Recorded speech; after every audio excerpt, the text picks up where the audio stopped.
এই দেখো, এটাকে তোমরা সবাই চিনো, কেউ মোচা বলে, কেউ থোর বলে, যে যাই বলে। তো এসব আধুনিক রান্না যেগুলো আগে ট্রেডিশনাল রান্না ছিল, এগুলো তো অনেকেই এখন মানে করেই না।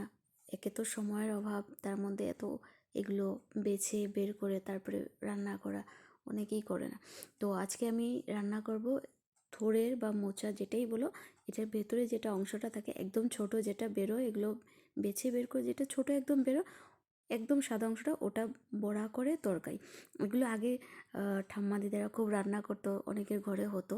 এই দেখো, দেখতেই পাচ্ছ, বেছে বের করতে বের করতে সাদাটা বেরিয়ে গেছে, আর একটু চুলা হবে, তারপরে যেটা একটু ছোট থাকবে ওটা আমি বড়া করে তরকারি করব। তো এগুলো খেতে খুব টেস্টিও লাগে, প্রচুর আয়রন থাকে এইসবের মধ্যে, খাওয়া খুব ভালো। তো দেখো, সব বেছে বের করে নিয়ে নেওয়া হয়ে গেছে এখানে। তো এগুলো আমি সাইড করে নেব। এই যে ছোট টুকরোটা একদম ছোট দেখতে পারবে, এইটার থেকে আর বাকিগুলো অংশ না বের করলেই হবে। এখন এখন এই টুকরোটা বের করে নিয়েছি, দেখতেই পাচ্ছ তোমরা এই ছোট টুকরোটা। তো এটাকে এখন কেটে বাকি সাইডে যে চোকলাগুলো আছে এটাকে ছুলে ফেলে দিলাম। এখন 4 ভাগে আমরা এটাকে কেটে নেব। তো কাটার পর এটাকে বয়েল করে ভেজে তারপর আমি রান্না করব। খেতে খুব ভালো লাগে, দারুণ লাগে খেতে, নিরামিষ এটা হয়। আর এটাতে তোমরা সবাই যেন প্রচুর পরিমাণে আয়রন থাকে, যেটা আমাদের শরীরের জন্য খুব ভালো। কেটে নিয়েছি, এখন আমি এটাকে বয়েল করতে বসিয়ে দিয়েছি। দেখতে পাচ্ছ নুন আর সর্ষের তেল দিয়েছি, যাতে করে বয়েল হওয়ার পর এটা থেকে কষ বেরোলে কালা হয় না যাতে, তার জন্য। তো আমরা এখানে কড়াই বসিয়ে দিয়েছি, ওদিকে ওটা বয়েল হয়ে গেছে আমার, দেখাবো তোমাদেরকে। এই দেখো, বয়েল হওয়ার পর কালো হয়নি, দেখতেই পাচ্ছ তোমরা। আর এটাকে ভাজার জন্য এই যে ব্যাটারটা আছে, আমি চালের গুঁড়ো দিয়ে হলুদ আর নুন দিয়ে ব্যাটারটা রেডি করে রেখেছি। তোমরা চাইলে বেসন দিয়েও করতে পারো, কোনো ব্যাপার না। আমি ক্রাঞ্চি হবে বলে একটু চালের গুঁড়ো দিয়ে করেছি।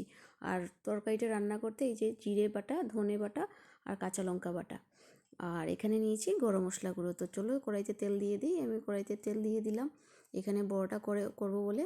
তো তেল আমার গরম হয়ে গেছে, আমি ব্যাটারটার মধ্যে ডুবিয়ে রেখেছি। এই দেখো, বড়াগুলো চারিদিকে লাগিয়ে দিয়েছি। তো আমার তেল প্রায় গরম হয়ে গেছে, এখন আস্তে আস্তে করে এক একটা করে আমি বড়াগুলো ছেড়ে দেব। তো hello family, welcome back to my Facebook and YouTube channel Sujata's cooking and blog.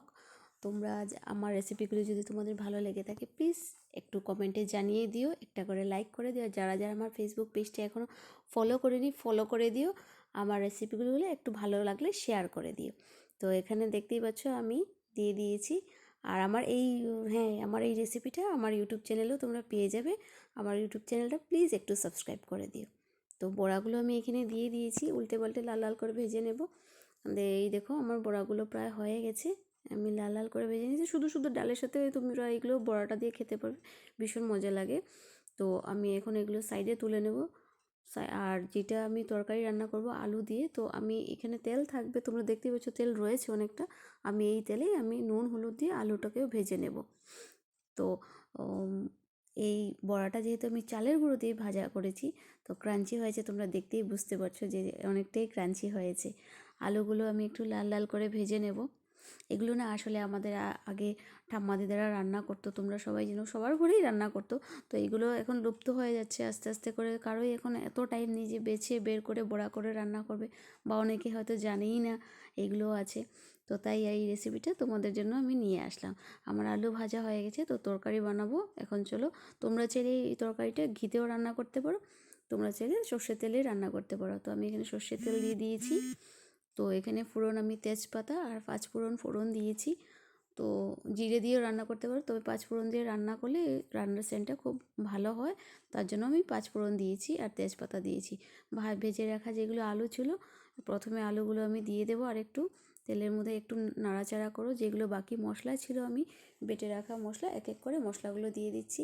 এখানে জিরে বাটা দিয়ে দিলাম, আদা বাটা, ধনে বাটা দিয়ে দিলাম, তারপরে কাঁচা লঙ্কা বাটা দিয়ে দিলাম। তোমরা যদি ঝাল খাও কেউ আরও বেশি বাটা দিতে পারো।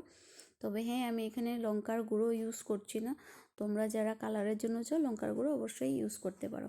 আমি এখানে হলুদ গুঁড়ো দিয়ে দিলাম, প্রয়োজন অনুসারে নুন দিয়ে দিলাম, যে যেই পরিমাণে নুন খাও সেই অনুসারে তোমরা দিয়ে দিও। একটু মশলা ভাজা ভাজা হয়ে গেলে সামান্য জল দিয়ে দেবো, নাহলে মশলাটা জ্বলে যাবে। তো একটু প্লেটটা ধুয়ে আমি জল দিয়ে দিচ্ছি আর মশলাটাকে ভালোভাবে কষিয়ে নিচ্ছি। দেখতেই পাচ্ছ মশলা থেকে তেল বেরিয়ে এসছে একটু একটু করে। তো এখন এখানে আমি তোমরা ঘি অ্যাড করতে পারবে, ঘিটা দিলে আরও রান্নাটা আরও ভীষণ টেস্টি হয়। যেহেতু আমি তেলটা একসাথে দিয়ে দিয়েছিলাম, ঘি দিলে আর একটু বেশি হয়ে যাবে তেলটা, তার জন্য আর ঘি দিচ্ছি না। কিন্তু ঘিটা দেওয়া মানে খুবই ভালো, টেস্ট বাড়ে। আর গরম মশলা সামান্য দিয়ে দিয়েছি, এখানে একটু চিনি দিয়েছি, এই রান্নাটা একটু মিষ্টি মিষ্টি ভালো লাগে, তো তার জন্য আমি একটু চিনি দিয়েছি। ভালো করে নাড়াচাড়া করে মশলাটা কষিয়ে নেব। আর কষাতে বেশি হবে না, আমার যে দেখতেই পাচ্ছ তেলটা বেরিয়ে গেছে মশলা থেকে। তো এখন জল দিয়ে দিচ্ছি, জল দিয়ে দিলাম। ভালো করে জলটা যখন ফুটে যাবে, আলুটা আমার সেদ্ধ হয়ে আসবে, তো আমি আর একটু জল দিয়ে দিলাম। সেদ্ধ হয়ে গেলে, প্রায় আমার সেদ্ধ হয়ে যাওয়ার পর আমি এই যে সেদ্ধ হয়ে গেছে পরে আমি এখানে বড়াগুলো যে ভেজে রেখেছিলাম এই যে দিয়ে দিয়েছি। দেখতে পাচ্ছ তোমরা বড়াগুলো পুরো শক্ত শক্ত হয়ে রয়েছে। এখন যখন আমি ঝুলে দিয়েছি তো এখন এটা একটু নরম হবে, তবে খুলবে না বড়াগুলো। আমার রান্না কমপ্লিট হয়ে গেছে। তোমাদেরকে কার কেমন লাগলো, কে কোথা থেকে দেখছো, প্লিজ আমাকে অবশ্যই কমেন্টে জানিও। আর আমার এই রেসিপিটা যদি তোমাদের ভালো লেগে থাকে প্লিজ প্লিজ প্লিজ শেয়ার করে দিও। আজকের জন্য এখানে শেষ করলাম, টাটা, বাই বাই।